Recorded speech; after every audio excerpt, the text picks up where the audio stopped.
जय भोले शंकर कैलाशपति नारायण शंभो हर हर महादेव। भोले भक्तन भाव के कौरी नहीं खजाने में, तीन लोक के नगर बसाए आप बसे वीराने में। आज हम बात कर रहे हैं भारत के द्वादश ज्योतिर्लिंग नागेश्वर धाम की, जो भारत के 12 ज्योतिर्लिंगों में से एक नागेश्वर ज्योतिर्लिंग, जो द्वारका से 15 किलोमीटर दूरी पर द्वारका वन है और वहाँ पे नागेश्वर ज्योतिर्लिंग है। और यहाँ भगवान भोले शंकर और माता पार्वती के नागर और नागिन के रूप में पूजा की जाती है। यहाँ भोले शंकर के बहुत बड़े प्रतिमा है, करीब 85 फीट ऊंची और 25 फीट चौड़ी प्रतिमा। भोले शंकर की प्रतिमा देखने लायक है। साथियों, इस कहानी सुनाने से पहले अगर आप हमारे चैनल पर नए हैं, प्लीज चैनल को सब्सक्राइब कर दीजिए और बल लगे बेल आइकन को प्रेस कर दीजिएगा, ताकि इस तरह की जो भी कहानी वीडियो आए सबसे पहले नोटिफिकेशन आपके पास पहुंचे। आइए हम कहानी की शुरुआत करते हैं। कहा जाता है, पुराने समय की बात है, हमारे ग्रंथों के अनुसार कई ऋषि मुनियों कहीं जा रहे थे, तभी अचानक इस वन में राक्षसों का कब्जा था। यहाँ राक्षस सब ऋषि मुनि को घेर लेते हैं और ले जाते हैं और एक एक करके बलि देने की कोशिश करता है।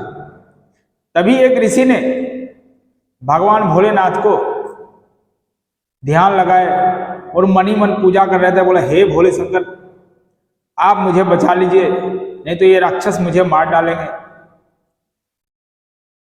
तब वहां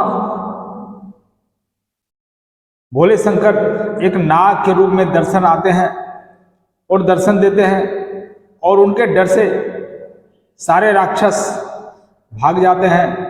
और एक राक्षस जो बचे थे, तो वो अपने भोले शंकर अपने त्रिशूल से संहार करते हैं। देखिए, यहाँ लिखा है, श्री नागेश्वर में भगवान शंकर की नाग रूपी से और देवी सीता पार्वती नागिन के रूप में पूजा की जाती है। इसलिए नागेश्वर में अपने जीवन की रक्षा के लिए गंगा जल के अभिषेक के साथ नाग और नागिन का जोड़ा चढ़ाने का भी महत्व है। ये महत्व है यहाँ। तो अपने त्रिशूल से दारुका नाम का राक्षस का संहार करते हैं। उसके बाद ये दारुका की जो बहन थी, वो बहुत भोलेनाथ के पूजा अर्चना की, बहुत तपस्या की कई वर्षों तक। तब भोलेनाथ ने खुश हुआ और कहते हैं, क्या मांगो, क्या मांगती हो तुम? बोलते हैं, हे भोले शंकर, हे कैलाशपति, आप मुझे इस राक्षस योनि से मुक्त कीजिए और हमारे भाई पूर्वजों ने जो भी पाप किया है उसके लिए मुझे क्षमा करें। तत्पश्चात भगवान भोलेनाथ कहते हैं, ठीक है, यहाँ हमारा यहाँ एक शिवलिंग होगा, यहाँ मंदिर होगा, लेकिन तुम्हारा ही नाम से यहाँ जाना जाएगा। तुम्हारे पूर्वज, ये जो वन है, तुम्हारा भाई जो मरा उसका नाम दारुका था और उसका नाम होगा दारुका वन, और ये दारुका वन के नाम से ही जाना जाएगा। इसलिए आज भी यहाँ देखिए, दारुका वन श्री नागेश्वर धाम, ये नागेश्वर धाम दारुका वन में है। और ये द्वारका शहर से 15 से 17 किलोमीटर दूरी पर पड़ा है। जब भी आप कहीं देश के कई कोने कोने से श्रद्धालु यहाँ आते हैं द्वारका दर्शन करने, तो कहते हैं, नागेश्वर धाम ज्योतिर्लिंग दर्शन करने के बिना ये यात्रा अधूरी रह जाती है। ये 4 धामों में से एक धाम द्वारका धाम जब दर्शन करने हैं, तो नागेश्वर धाम ज्योतिर्लिंग दर्शन अवश्य करें, इसके बिना यात्रा अधूरी है। लोग नागेश्वर धाम दर्शन करने जरूर आते हैं। यहाँ रात के समय ठहरने की कोई व्यवस्था नहीं है। जो भी श्रद्धालु आते हैं वो दिन में आते हैं और दिन में ही चले जाते हैं, क्योंकि यहाँ कहा जाता है कि पुराने जमाने में यहाँ वन हुआ करता था, और अभी भी उस तरह से यहाँ गांव ग्राम नहीं है कि लोग या शहर नहीं बसा है। कि लोग यहाँ रुक सके, कोई होटल नहीं है आजू बाजू में, अगर आपको ठहरना है तो द्वारका में ही ठहरना पड़ेगा। पुरानी कथाओं के अनुसार भगवान श्री कृष्ण जो द्वारकाधीश कहलाते हैं, वहाँ के राजा थे द्वारका के, वो भी यहाँ कई बार आए थे पूजा अर्चना के लिए। तत्पश्चात एक बार 1996 में गुलशन कुमार जी यहाँ आए पूजा अर्चना के लिए, और 1996 में ही उनको जब उन्होंने कहा कि इस मंदिर को पुनः जीर्णोद्धार किया जाएगा और करवाने का जैसे ही काम चालू किया तो कुछ दुष्टों ने उनकी हत्या कर दी। तत्पश्चात गुलशन कुमार ट्रस्ट और उसके द्वारा इसका निर्माण का कार्य को जारी रखा गया और पुनः एक भव्य मंदिर का निर्माण कराया गया गुलशन कुमार ट्रस्ट के द्वारा।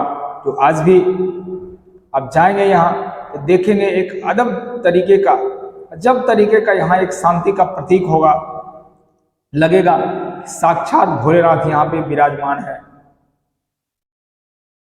जो भारत के 12 ज्योतिर्लिंग हैं, 12 ज्योतिर्लिंगों में से एक ये नागेश्वर धाम ज्योतिर्लिंग। और देखिए यहाँ पे इतने बड़े प्रतिमा हैं, इतने बड़े प्रतिमा, और नीचे देखिएगा श्रद्धालु रहते हैं और कबूतर जो शांति का प्रतीक है वो यहाँ रहते हैं, खाते रहते हैं। बगल में भी जो कई तरह के दाने रहते हैं वो कबूतर को खिलाते हैं। ये सब हमारे भगवान शंकर भोलेनाथ की कृपा है कि हम लोग देश के कोने कोने से चलकर यहाँ आ जाते हैं। और ये देखिए कबूतर, यहाँ दाने भी बिकता है, दाना लेकर के कबूतर को खिलाते हैं और कहते हैं, कबूतर ऐसे ही कहा जाता है कि शांति का प्रतीक है।